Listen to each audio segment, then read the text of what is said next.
Ministro, primeiro, Vossa Excelência disse que não há uma pertinência nem do ponto de vista político entre Lula, Hitler e Stalin, e sim, todos eles, tanto Lula quanto Stalin, quanto Hitler, quanto Mao Tse-tung, contra Hugo Chávez e também Fidel Castro, tiveram como política pública o desarmamento da população. E não coincidentemente a mesma população que acaba sendo morta por armas, mas não, obviamente, as armas legais. Então o deputado Paulo Bilinski, ele tem razão, e Vossa Excelência falou que é necessário alterar a Constituição se nós quisermos dar uma maior flexibilidade às leis quando se fala no tocante às armas de fogo.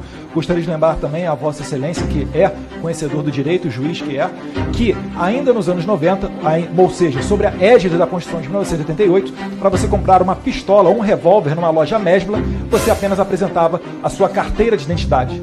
Época em que o porte legal de arma de fogo era uma mera contravenção, nem prisão dava, e os índices de mortalidade eram infinitamente inferiores ao que eram hoje. Vossa Excelência fala muito no liberou geral quando se refere à política do presidente Bolsonaro com relação às armas de fogo. No entanto, não há qualquer registro dos 4 anos de governo Bolsonaro.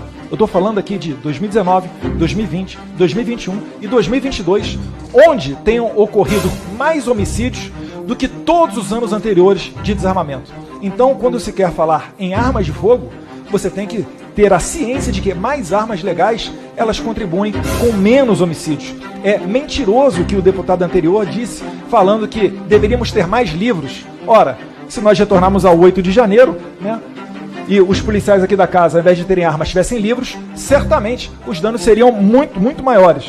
Presidente, eu queria também aqui falar um pouquinho com relação ao 8 de janeiro, né, ao ministro da Justiça.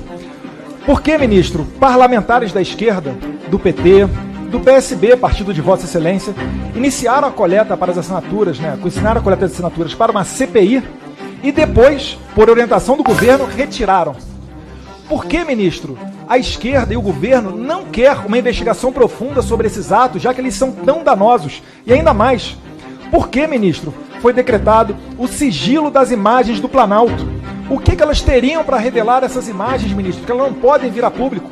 Por mais que o consórcio, aquela velha imprensa, não fosse mostrar, certamente a internet, enquanto ainda não for regulamentada ou controlada, mostraria essas imagens. E, aliás, está se tornando praxe.